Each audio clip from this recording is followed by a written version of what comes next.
Boogie. I don't really think the Lakers are serious anymore. It's a whole nother caliber. Miami, they don't take care of the superstar. Zion, he's good enough to get you fired. Bang, bang, Boogie. You know, there are people in this league that we always thought are untouchable, untradeable, what have you. That changed on Saturday night. Do you think there's anyone left? Is there one guy left in the NBA at this moment that's untradeable? And there is a right answer, obviously, Boogie. There's definitely one. There's definitely one. That's one answer. One guy. That's One guy? That's the freak down in San Antonio. Does he wear the number That's one? it. Okay. Yeah, that's it. Like even That's Jokic it. right now, Boogie. Like if OKC puts together a package with Hartenstein, Jalen Williams, like I think Denver might take a look. I don't think there's a package for Wemby.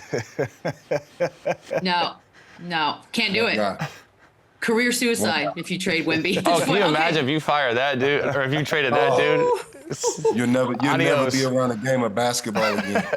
Ever. And also, we're not letting him out of At San any Antonio. level. But At what's any crazy, level. Boogie, is 4 days ago, I think Luka would be in that same boat. Like, you know what I mean? I would think Luka, like, it's crazy, bro. One guy. That's crazy. We got to talk a little Kings with you, Boogie, because obviously De'Aaron Fox now in San Antonio, Zach LaVine in Sacramento. They also added Valanciunas, of course. But as far as this trade is concerned, what do you think about it from, first of all, the Sacramento side? You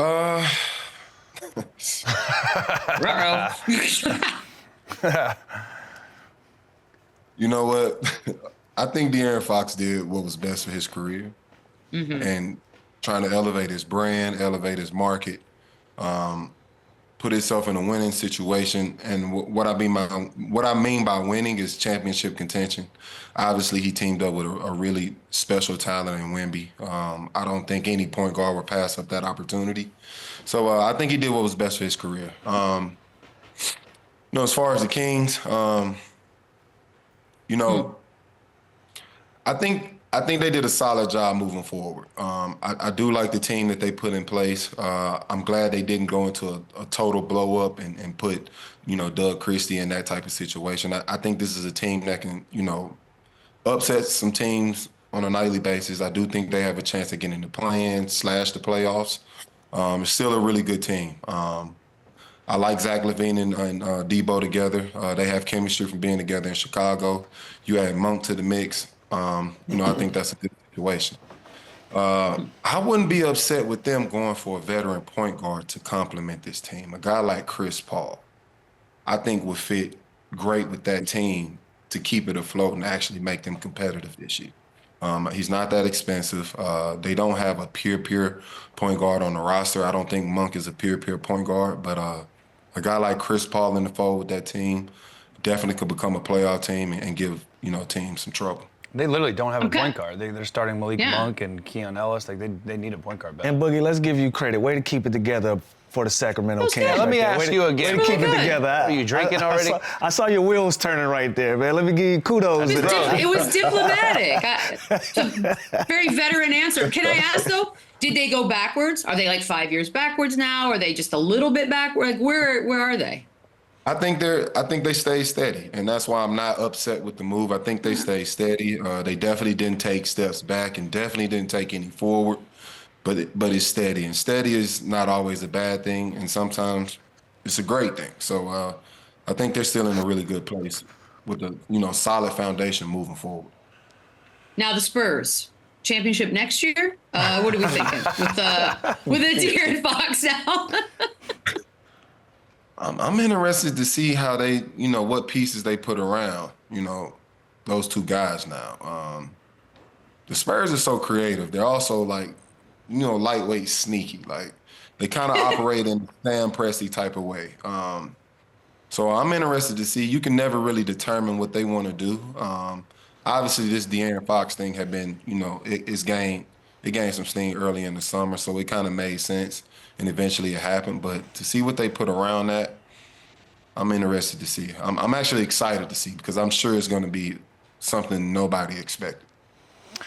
All right, I don't like all this nice stuff you're saying about Sacramento. So I'm going to bring up something in 2017 where they famously traded you during the All-Star game. Give us the story here. How I totally forgot about this till I read it. How surprised were you? What happened? That's pretty crazy getting traded during the All-Star game. Oh, man. Rude. Yeah, it was kind of like, you know, you're in the situation where everybody in the room is laughing at you. Everybody knows the joke except you. So you're just kind of sitting there looking stupid. Like, so definitely how I felt in that moment. But, you know, the worst part about it was, you know, going to All-Star, the whole team, we flew together on a private jet. The GM, the owner, you know, PR, all of us flew together to All-Star on the jet. So on the way back, it's just me by myself on this same jet. So it's just man, it's like you meet that girl on a date and, you know, she stands you up and then that car passes by and just splashes you with the water. So, you know, it is what it is. It's all new. Wait, but how did you actually find out? Like who tells you in a situation? The PR guy at the time, Chris Clark. Got it. This video of it when he tells me in my ear that, you know, I just been traded. So in that moment, you know, I was literally asked a question about New Orleans. He just told me, yeah, you just got traded to New Orleans. Oh, wow. Well, I'm like, now I'm trying to up the city of New Orleans. Oh, I love New Orleans. Like, I love it here. Like, so, yeah, just trying to keep it cool on the fly for sure. Oh, that's crazy. Speaking of trades, the Milwaukee Bucks traded Khris Middleton to the Washington Wizards. How about that loyalty, Kuzma. bud? That's some real loyalty That there. hurts. Let's ship you to Washington. And it looks like they're not even going to buy him out or allow him to go to a contender. They're expecting him to be Free a vet. him. Yeah, they're expecting him to be a vet for these young guys. But KUZMA in Milwaukee, does the addition of him adding him to that team, does that make them a contender? How do you feel about that trade? I think it's just another move where they kind of stayed the same. I don't think they got better. I don't think they got worse. I think they're, you know, still the same. I think they need another big splash, you know, as a third piece. I love Kuzma, like that's little bro.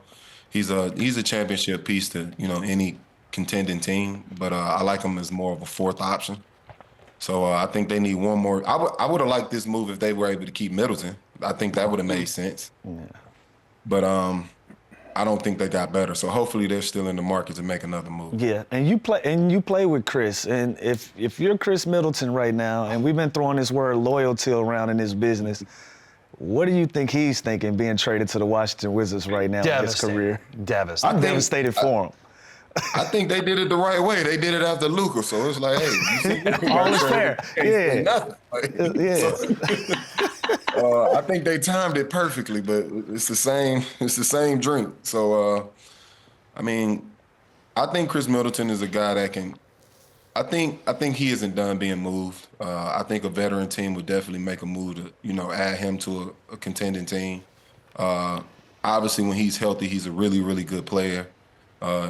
Every team wants a guy that potentially can be a closer, play both ends of the floor, so also playmaker a little bit. So he's still a really, really good player, especially when he's healthy. So I don't think he'll rot away in Washington. I surely hope not.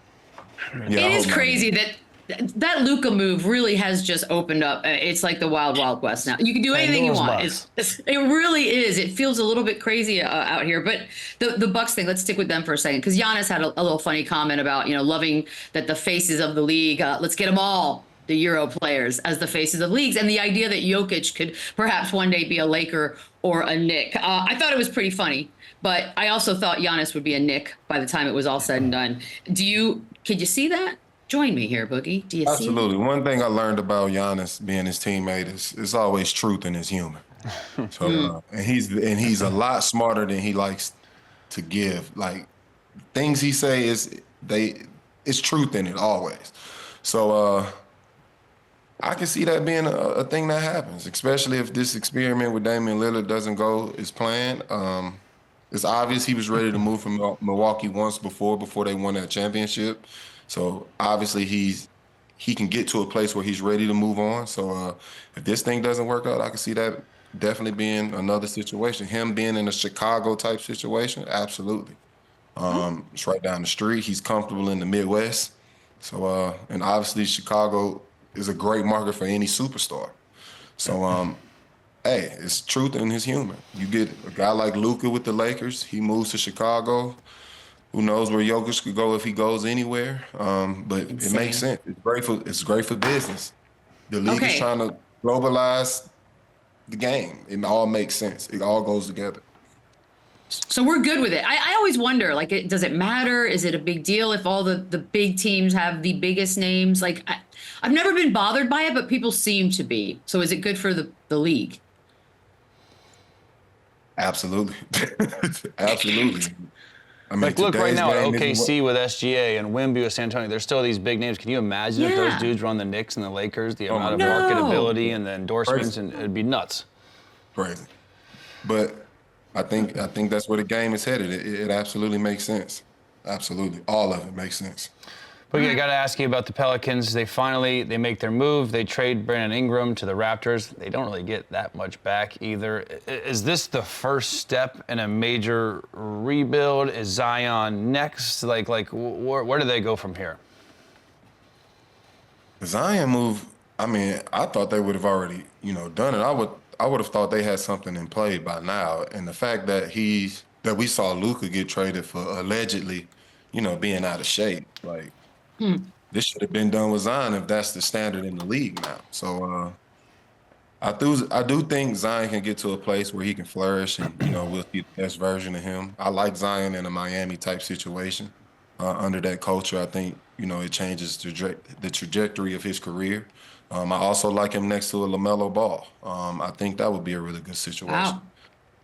So, hopefully he can get to a spot where he can, really put his talents on display. They can really invest in him the proper way. He can get, the conditioning and everything under control so we can see the best version of him. But I don't think New Orleans is that place. Any hot takes you want to leave with us before we check it out here? Anything big you can come up with? I know you already had the one conspiracy, so I'm here for another. A couple more hours here, deadline. I think Yeah. Sam Presti is too quiet right now. I think with all the assets that he Got has, 96 draft picks. I'm sure the phone ringing. They just snuck in Daniel. it's They way also too just quiet for me right they now. snuck Way in too Daniel quiet. Tice yesterday out of nowhere too. Just add another big man to it. Yeah. It's like they just quietly or just keep doing But everything. like, what would they do? That like, it almost feel. What would you add? Like, would Cleveland make a move? Because you kind of feel like, well, Cleveland's in a good spot. Like anything big like that. Like, who are they adding? Almost don't. With a guy like Kevin Durant floating around, it just makes sense. You can't ignore that. They have 150 picks. Back to Vince. OKC where it all began for Wow. him. That'll be full circle. Oof. That's a Full movie. circle moment. I don't know. I don't know Okay. if that makes them better because, like I said, I'm a big fan of not rattling the tree when Don't I'm rolling. fix what's not broke. When I'm rolling, I don't care who you add to it. Don't shake the tree. So Yeah. it has nothing to do with Kevin Durant. I just like the way they're playing basketball right now. I agree. No, but we want it. We want a hot take. Winning I the like it. championship is always a small window. So all I'm saying is don't ignore it. Absolutely. All right, it's on the radar. Boogie, always love the time. Talk soon, and we'll be back. Appreciate it, bud. Appreciate you guys. Run it up, run it back, run it up.